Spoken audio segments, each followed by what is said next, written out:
Well, thank you, everybody. This is Ali Muji with the Lead with Meaning podcast. I'm really excited for my guest today. No surprise for those that have been in the sales community.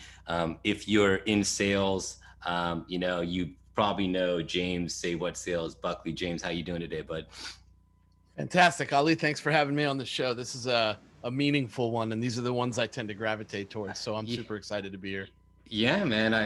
I'm really excited about this conversation. And one thing I've shared in other podcasts of mine is the main reason I had really put this together was to try to have conversations with folks like yourself that are doing things not just in their professional lives but in their personal lives, and they're aligned. And I'm trying to just have these type of conversations to spark something. And motivate other people to be inspired. And I know when you and I met, James, over the last year and a half, you always just gave out your cell phone number. And, I just was like, let me just give this guy a call. And that just kind of started what I hopefully is this friendship that's been brewing. Right. And, I'd love to hear from you. Like, where did that start? And, like, what's the feedback you receive from folks? Because I know I try to now pick up the phone a lot more often. And I always think of you when I do.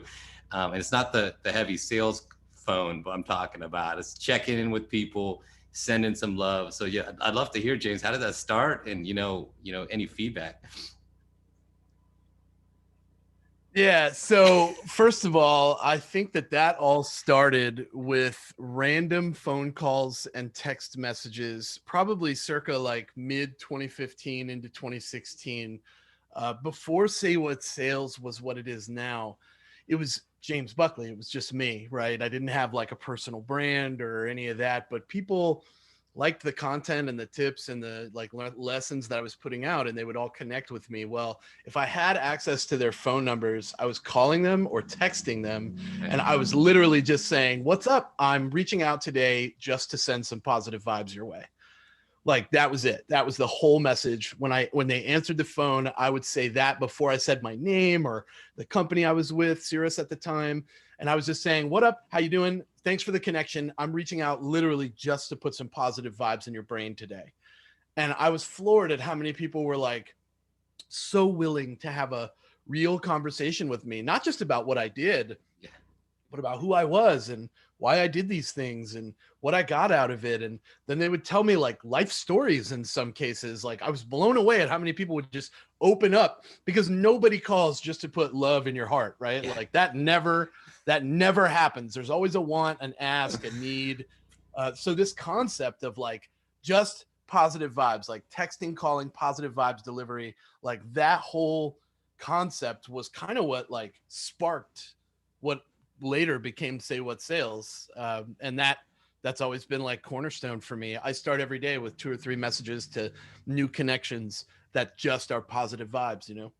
Man, it's great because it's contagious. You and I had talked about that quite a bit, and when we were kind of connecting before we were scheduling this conversation, I don't know if I remember to share with you, but like growing up, my dad had that personality. I do not, right? So when I see folks like yourself, I get really excited. And I was like, like that thing you fear the most is the thing you need the most. But my dad had this way of just stopping everybody in their tracks and just giving them this old story of like, oh, I knew a James in 1968 in, random, Connecticut. And he would just start sharing some story. And growing up, we hated that. And I catch myself doing that today because that changes that person's day. Sometimes it changes their month. And, I think especially today in this pandemic world, people need that connection more than ever, right? One, I just want to thank you, and kind of motivating me to make sure I'm checking in and sending that love, to other people, being an introvert like myself. Now, James, when we connected, one of the things that really stood out to me, and I was like, you got to tell me about your upbringing. You must have always been this way, always kind of had this external love, energy, you're a magnet right today. And he says, no, not really. There was not a childhood moment. You kind of made some poor choices in your life. And there was a big sense of maturity when you kind of found your new personality. And I know you've shared that story in the past. So I really wanted to kind of touch on more the courage it takes to make a transformational change in your life and stick to those new values to be somebody new. And I know we're going to let the conversation go where it goes, but I am always like really impressed with people that make that type of change, right? So maybe you could Yeah. touch on that a little bit. Absolutely. So, believe it or not, and those of you that have known me over the last 5 to 6 years would never believe this, but I was an absolute terror as a younger man. I was really heavy into drugs. In high school, I was kind of a bully. I never showed up to class. I had no respect for authority. I didn't care about education. If I did show up to class, I was asleep. Like it was like the worst possible scenario as a young man. And I think over time, what I realized was that I wasn't doing myself any favors as far as like quality of life and advancement and upward mobility go by being this way. And then a few key events took place in my life that I think forced me to look at myself and realize that I was the problem in my life. It wasn't everybody else. And I had to change who I was if I wanted to see improvement down the road. So the first thing that happened was I got over. There were three main events I think that are worth mentioning. One, I got over my addiction to drugs, and I moved away from Miami, my hometown, to East Tennessee in the Great Smoky Mountains. Removing myself from that environment that I was so familiar with was the best move I could have made for my addiction. And then the second thing that happened was I realized after sobering up and removing myself from that scenario that I was unhappy with the person that I decided to spend my life with. So I went through a really terrible divorce. I probably hold the crown. I know there's a lot of people that will disagree with me here and want to share their personal stories, but I believe that I hold the crown for worst and messiest divorce ever. And there's a lot of folks that share that same feeling. And then the third thing that happened was my father passed away. He died from Lou Gehrig's disease. And watching that happen was devastating for me as a young man who, one, grew up with my dad being kind of aggressive, pretty violent, quick to anger. And then watching him transition after getting sick to being very remorseful and regretting all of those mistakes that he made through his life. And seeing that firsthand put me in a position to be able to make this decision to change who I was as a man. And those three things led up to me starting a whole new life as the person that you see today, who is focused on others and likes to help other people succeed. And I am the defender of the weak now because I feel so guilty for all the times that I was the bully in the past. And that's the person that I've become as a result of all these life experiences that I've been through over the last, I would say, decade or 15 years or so. One, I would just say, like, I applaud you for one sharing the story and then and overcoming. Far too many folks might have one of those experiences. Like I lost my dad 8 years ago, and one of those things could really throw you off. Let alone, Yeah. facing addiction, facing a relationship breaking, changing an environment. Watching a father, a stranger or not, pass away. It's still a loved one, and it's a really hard thing to do. And even in, I think you and I had connected over a year ago now with through the Uncrushed organization.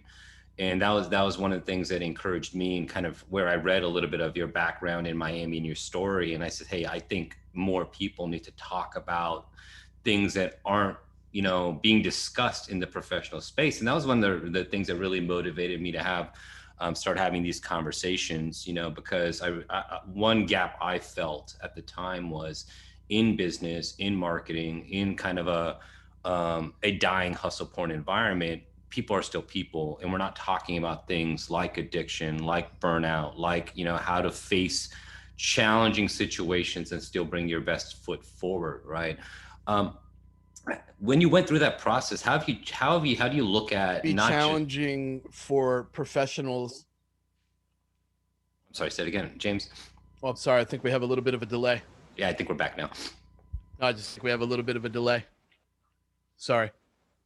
No problem. You were saying, James? All right, go ahead. What was your question? Well, I was just saying, when we look at kind of going through that type of transformation, and I found, like, in the sales and marketing space, these topics need to be discussed more, right? So one question I have for you is, how have you pivoted now, um, beyond being kind of a servant to the smaller voices, but your circle of influence, right? Because I'm sure you've kind of gone through some evolution now with how you who you surround yourself with, what energy you surround yourself with. So maybe you could share a little bit about that. Yeah, that's right. I think that, and I think I heard Joel Osteen say this once, or Austin, however you pronounce his last name out there. But he said, if you want to know what you're going to be like in 5 years, look at your friends, look at the people you spend your time with. We become those that we surround ourselves with.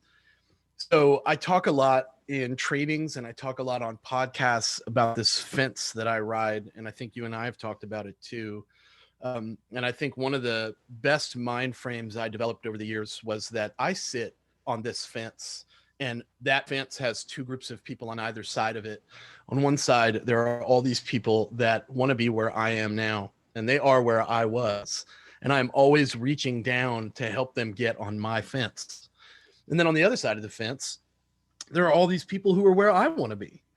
And I'm always reaching up to them so they can help me get on their fence. And if I stay on these fences and consistently get on the next one and the next one and the next one, and I'm always reaching down to help other people do the same thing, man, I will always be profitable, helpful, valuable, successful, at ease with what I do. I will enjoy my life, right? I think the passion I have for helping others comes from a lifetime of, one, not getting the help that I Mm-hmm. needed, and two, not helping others has put me, being very selfish for a long time as a younger man has put me in a position to where I see it firsthand. I see it in myself as it creeps into your mind. You're like, is this about me? No, it's not. Most of the time, if not all the time, dude, it's not about you. It's about something else, someone else, what they're going through. And if you can offer perspective and help someone feel better about some bad situation that they're going through, or even just help on a specific obstacle that they might be struggling with, and at the same time, you're learning from others that are, much farther ahead than you. Sure. Yeah. Those are the circles to surround yourself with, people that want to help themselves that you can aid in that regard, and people that want to help you. So I surround myself with the likes of yourself, Casey Jones, John Barrows, Morgan J. Ingram, Megan Holsinger, Meg Forgione, Chris Merrill, like my team, if you will, the people that I consistently engage with, they're all just like me in that sense. They want to help others and they want to grow at the same time. If you're surrounding yourself with those people, it's very hard to fail. You have to make a specific mistake and fail that way. And usually those people are there to help you get right back up and right back on the fence. So I ride that fence very proudly. And I suggest that other people join me on that fence, because it's a nice place to be when you have others that you can help get better and improve, and you're being helped and improved by others. That circle of life, if you will, Mm. goes way beyond professional development. It dives into like personal development. And let's be frank, you cannot grow professionally if you're not willing to grow personally. That fence provides both of those channels. Wow. Mic drop, James. I had no to bring up the fence today. No, it's so important, and to change. So one of the things that's really impressed me about the sales community, especially on LinkedIn, I don't have a lot of other social channels. And I've been on LinkedIn for, I don't know, 14, 15 years, forever, but only got active a couple years ago. Kind of the typical stalker, like most folks, you're sending out your company information, but I was paying attention. Who's putting out good content? Who's putting out good shit? Who's putting out good value, And like you and I were talking briefly before we hit record, that I feel like I have a good skill to sniff out the BS, right? And so when I see folks like yourself that are truly, setting a stage, it's just exciting for me, because I am seeing, I think there is a post Morgan and Scott Leese put together when Morgan was visiting Austin, and they talked about super teams, and we kind of joked that we're going to start to see these super teams come together. So when I saw you join JB, I was just juiced. I was just juiced for you guys. So, maybe for some of the younger folks, like, it's hard. You want to fit in, like you said. The way to true, courage is through vulnerability, which means, hey, I don't know if I fit in here. And I think I was very fortunate through my development, early 20s, when everyone's trying to be a gigolo, I was not. So I wasn't popular. I was like, hey, I was an inward guy and I cared more about, building these relationships. So how does a young person know how to separate kind of the noise from the value when, and I don't really talk a lot about sales in these conversations, but I think this one is important in the sense of the old way of, spray and pray, volume, volume, volume, versus Yeah, a younger generation of sales reps that are trying to do things in an authentic, unique, personalized way. And there's a lot of competing information, and for somebody older like sure. me, I want to educate and mentor my BDR and SDR. I want to try to do things the right way, to have intelligent conversations.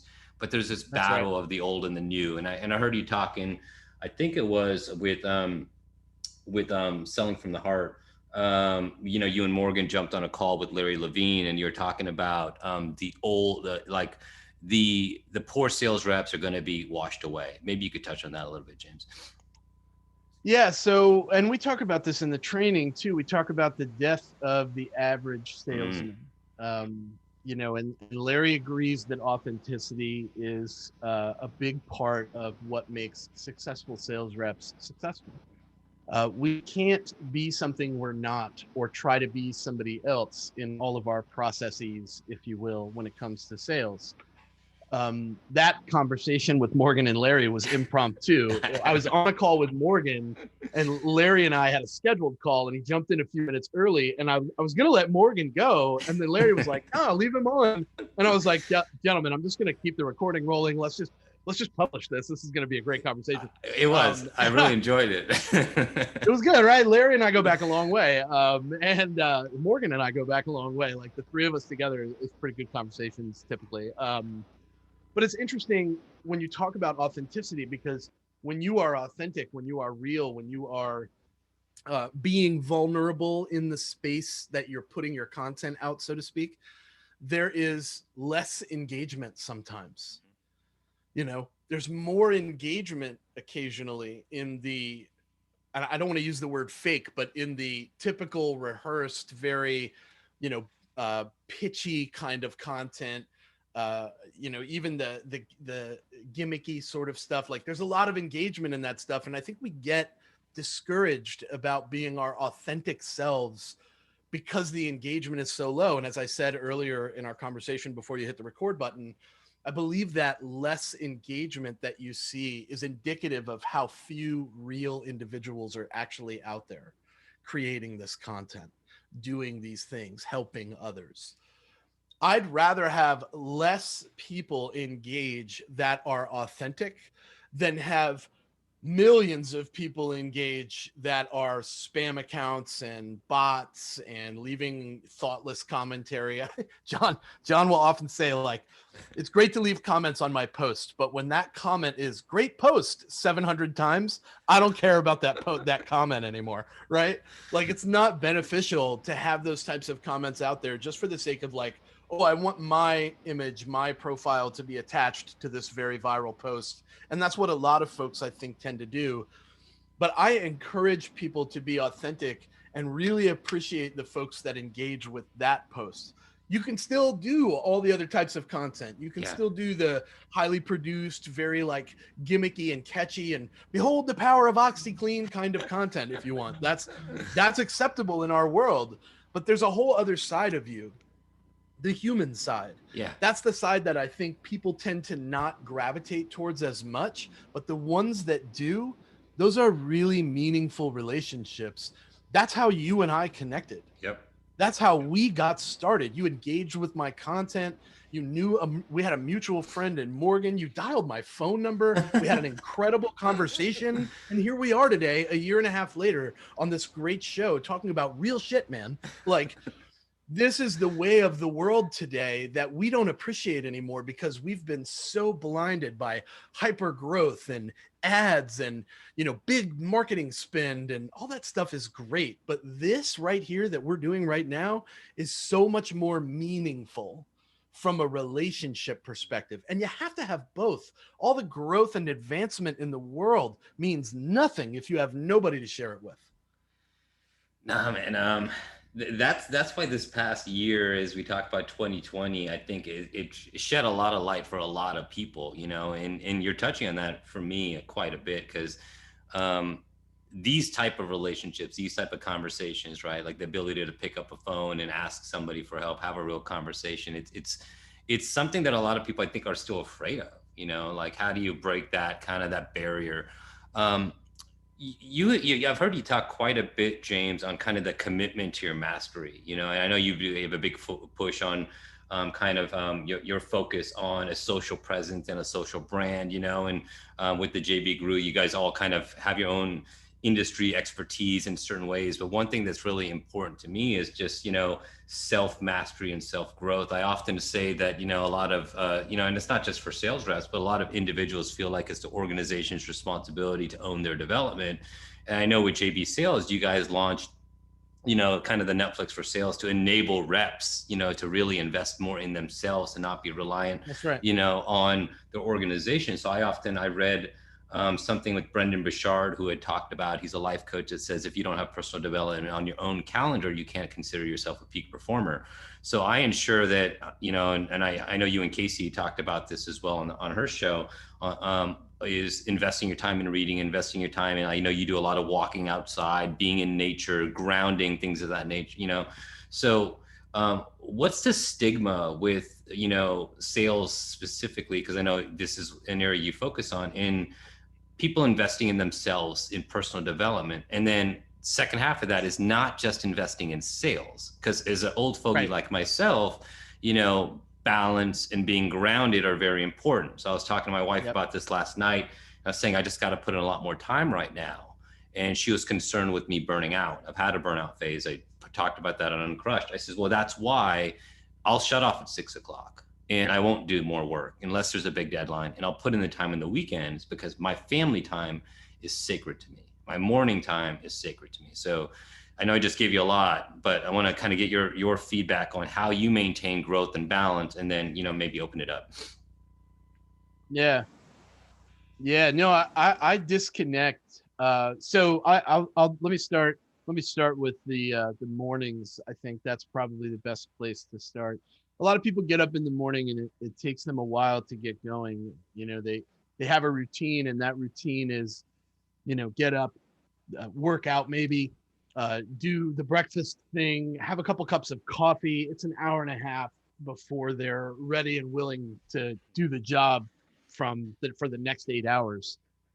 That time happens for me way earlier than 7:30, 8 o'clock in the morning. It happens for me at like 5 a.m.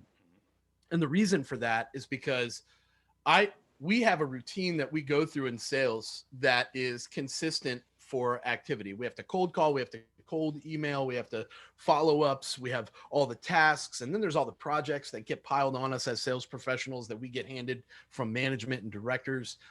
That's a very chaotic 8 hour day, if you will. So I need the time period from 5 to 9 a.m. to bang out all those things that I need to get done. And hopefully I get no distractions throughout the day to get that done. That window of time is uninterrupted. So I can typically knock out a project early in the morning much better than I can in the afternoon when the kids get home and all these other things are happening. Some people feel like they have to put their extra time in on the back of the day. This is a common misconception. Get up earlier, go to bed Mhm. earlier, and put that extra time in on the front of the day and enjoy your afternoons. For me, this helps avoid burnout because that's my disconnect time. For after 5 o'clock, I'm perfectly comfortable shutting my laptop down. I can check my phone once in a while. If I get pinged for something specific, I can real quick address it. I choose to do that. But that window of time from 5 to 9, I'm banging all kinds of stuff out. I'm putting the extra time in. This makes it so that after the day is over, I can decompress. That grounded time is so important. I call it reboot time. It's when my brain can focus on things other than work so that when I get back to work the next day at 5:15 a.m., I'm fresh. My brain is ready for that task, whatever it might be. And I'm planning it in that off time too. It's not like you're not thinking about it. Nobody is saying at 5 o'clock, shut your laptop and stop thinking about work.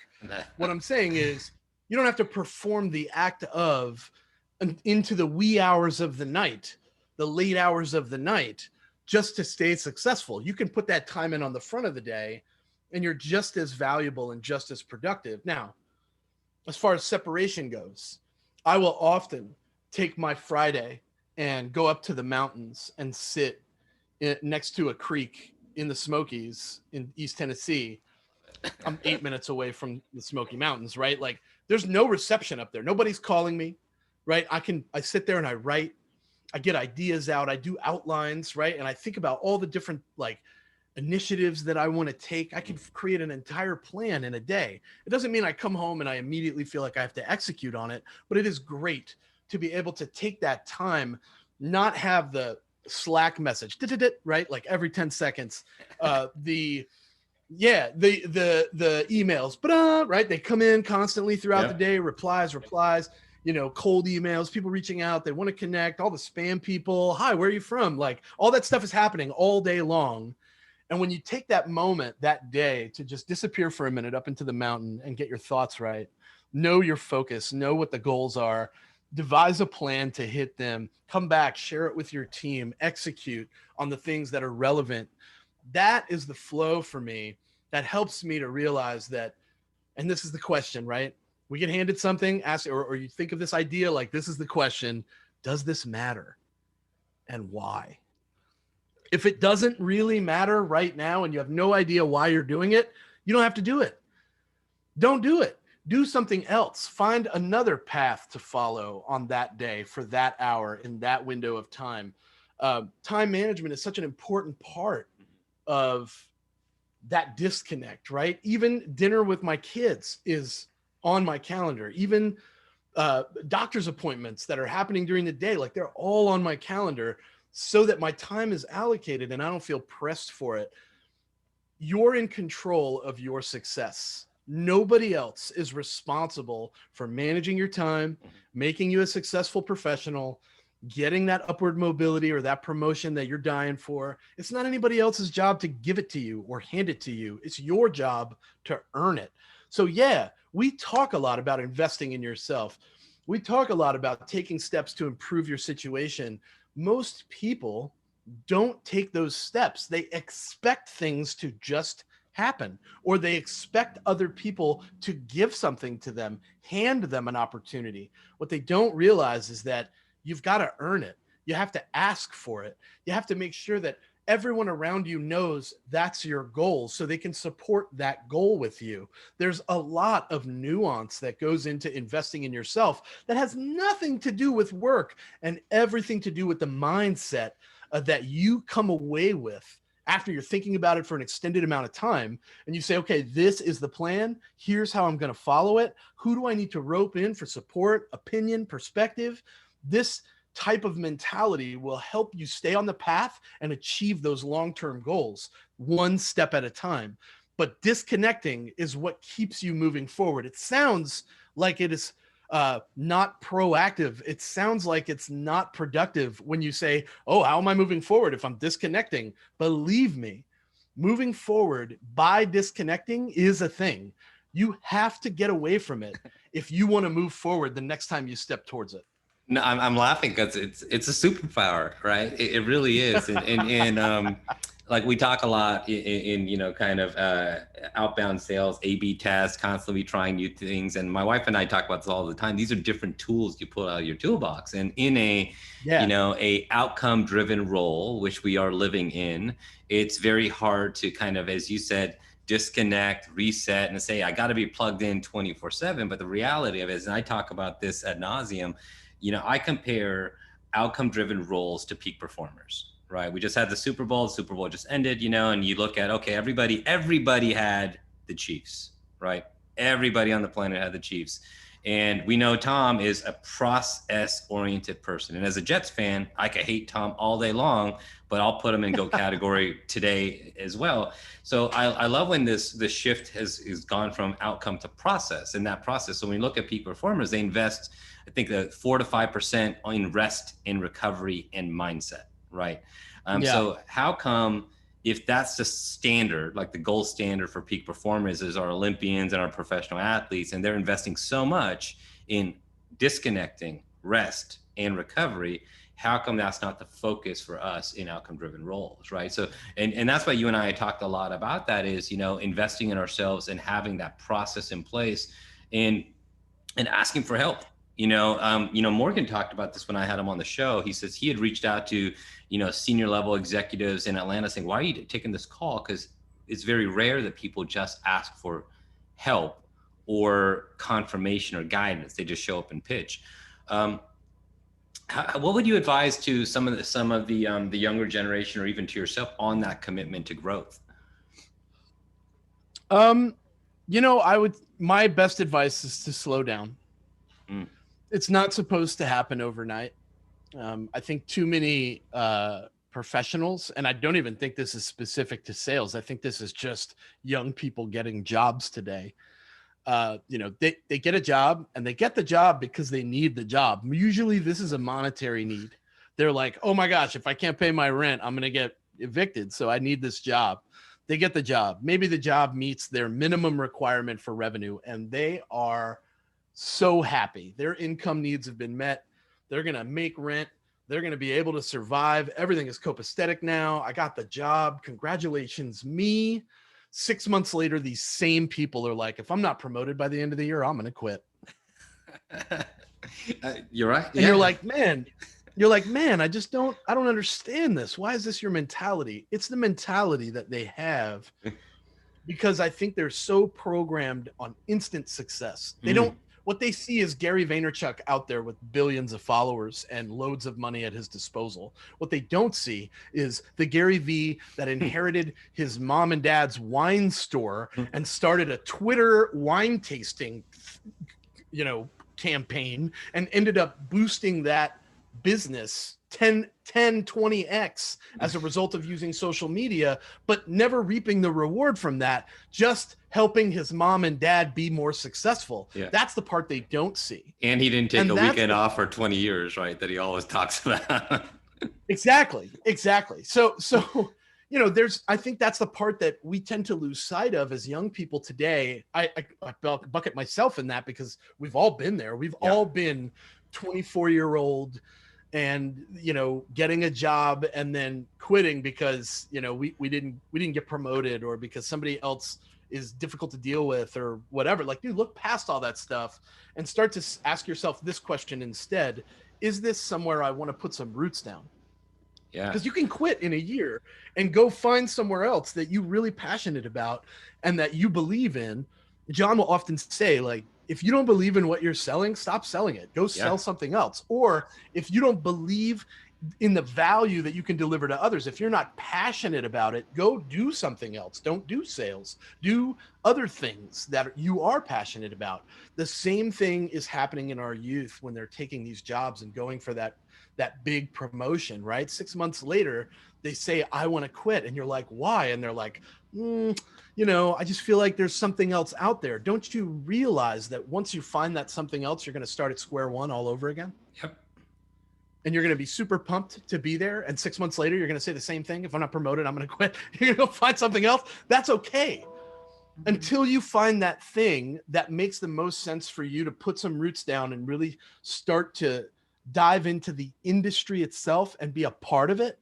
Like, try to shoot for being that cornerstone person that when you think of that person, you think of that industry. When you think of that industry, you think of that person. Man, that right there is what people should be shooting for with their lives, instead of, well, I need that promotion or I'm going to move on. I think I deserve it. Why? Why do you deserve it? That's a very selfish way to look at your upward mobility.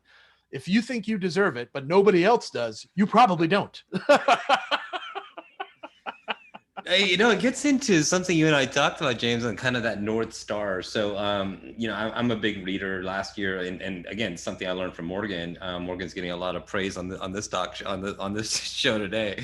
But in reading and themes, so last year I really got into mindset and grit, and some of the work on growth mindset, and like grit being the sustained focus of persistence without the the objective of the outcome. And we're always still shooting for our outcome, but like being obsessed with that process. But one thing you and I talked about is not resisting the flow of energy.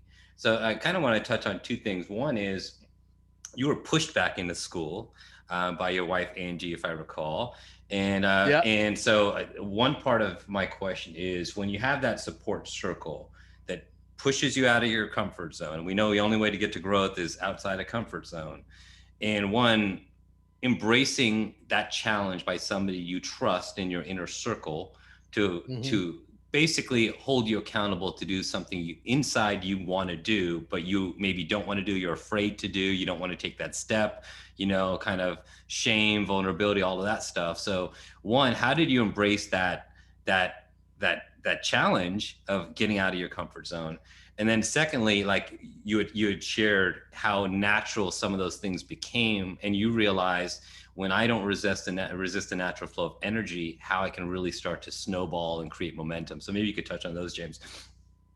Yeah. So as I mentioned, I never came to class in high school. If I did come to class, I was asleep. I had some drug problems. I was really mean to my teachers. I constantly disturbed people in class. I was spent most of my high school days in indoor suspension. I was a problem child. And when I was politely asked to leave two schools, I got my GED and started in the workforce. And fast forward to moving away from Miami and getting a divorce and starting a new life. My now wife, who was my girlfriend at the time, we were just seeing each other. She had taken the opportunity. We had both got laid off same day. Like, we both got laid off on the same day during the 2008 recession. And when she decided to go back to school, she did one semester and really enjoyed herself. The following semester, I remember standing outside. At the time, I was a cigarette smoker. I'm not a smoker now, 4 years, no cigarettes. But we were standing outside having a cigarette. Thank you. We were standing outside having a cigarette, and she said, "Hey, I signed you up for classes next semester." And I remember like whipping my head around at her and being like, "What did you just say to me?" And she was like, "Yeah, totally. It's going to be fine. Don't panic." And I was like, "No, I'm not going to go." And she was like, "Look, I understand you're not a school person. I get that. But we have to do something with this time if we're going to be on unemployment. We can't just sit around and collect a check. That's a no-go for me." And I was like, "All right, fine.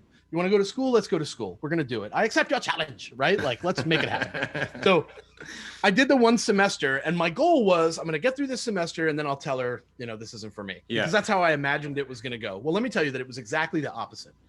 I'm sitting in these classrooms. There are all these young people around me. I'm 32 at the time. I have two kids. I'm like in the midst of a divorce. Like, what is happening? My whole life is falling apart. And here I'm sitting in this classroom. Like, this is not the way that I should be spending my time right now, is where my head is.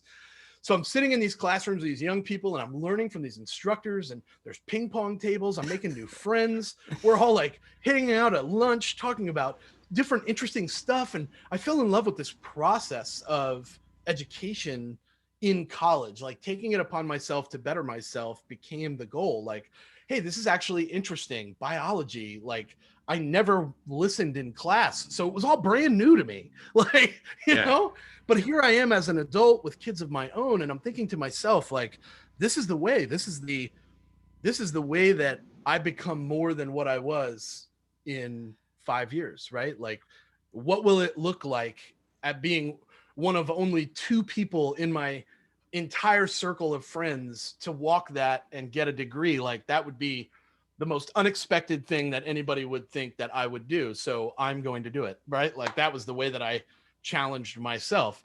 Turned out to be the best thing that I could have done. And I never thought I would be an advocate for higher education. Let me tell you what I learned in college. I learned how to learn. It's not about the bio or the math or, the English or the literature or the poetry. It's not about any of that stuff. It's about how we learn how to learn new things, whether we're interested in them or not. That is what prompted me to consistently show up to class, to always do the assignments early, to go through the syllabus and figure out, how do I get ahead and stay ahead? And that's how I managed my time. Let me tell you, I had a great GPA coming out of college, which was so unexpected.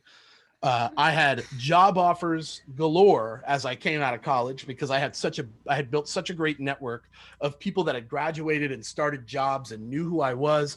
I wrote for the local newspaper here in town. I wrote for the college newspaper that they distributed internally. Like, everybody knew who I was, and because of that, yeah, I had this big network of people that all wanted me to succeed. And I got it from going to college, Yeah. meeting all these people.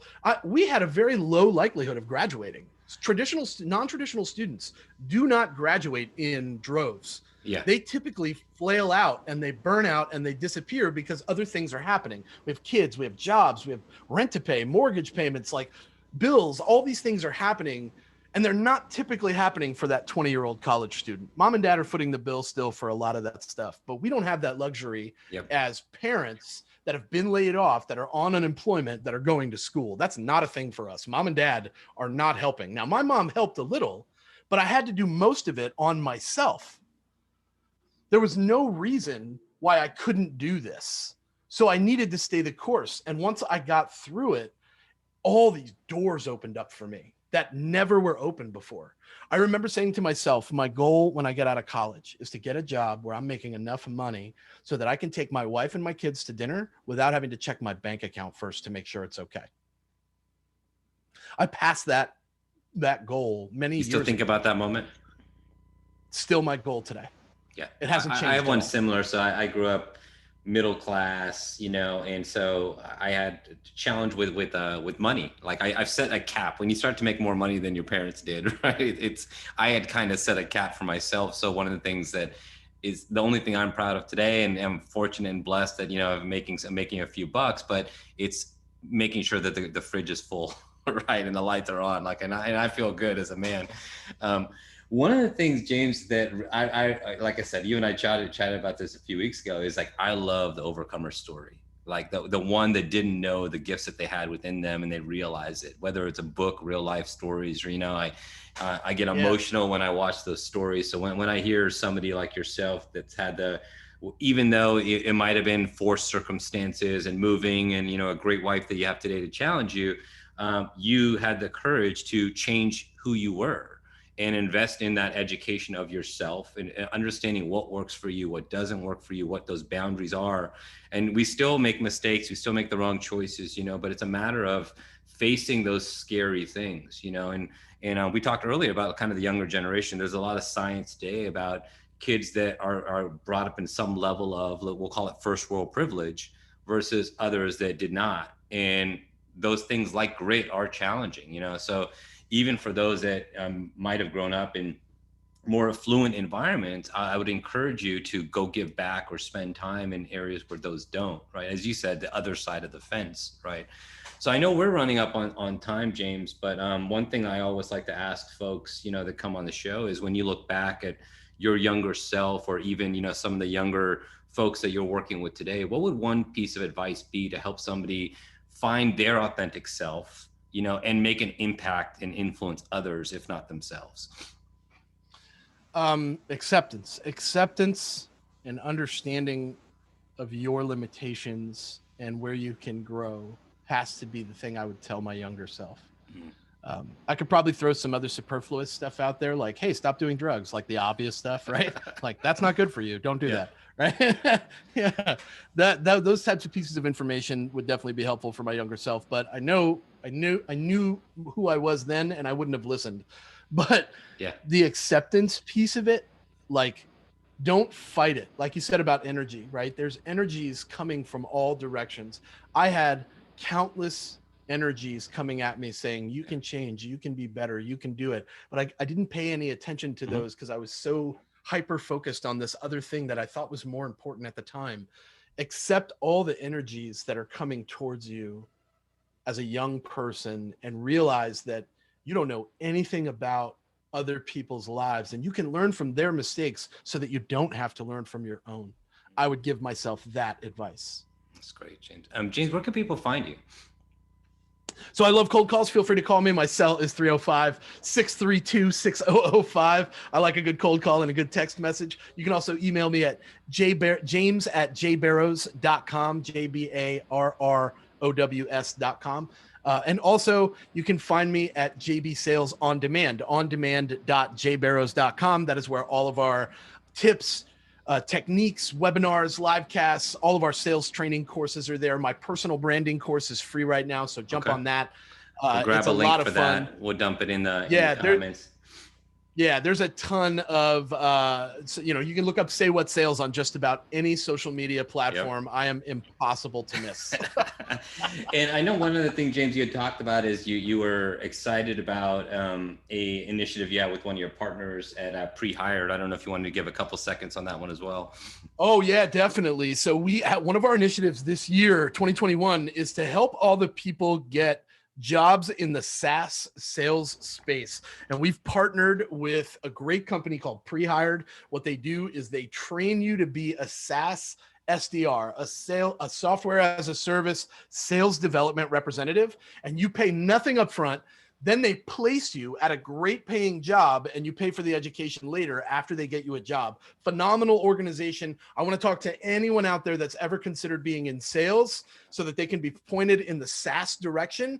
Pre-Hired is a wonderful program. We've put some great folks through there and they've already started to land great jobs. So if you want information about that, reach out to me. Well, James, thank you. It's a pleasure. I'm blessed to have met you and the impact you're making for the organization. Everybody who hasn't already, please like, comment, and share. And I hope you enjoy the show. Thanks, buddy. Likewise. Thanks, James.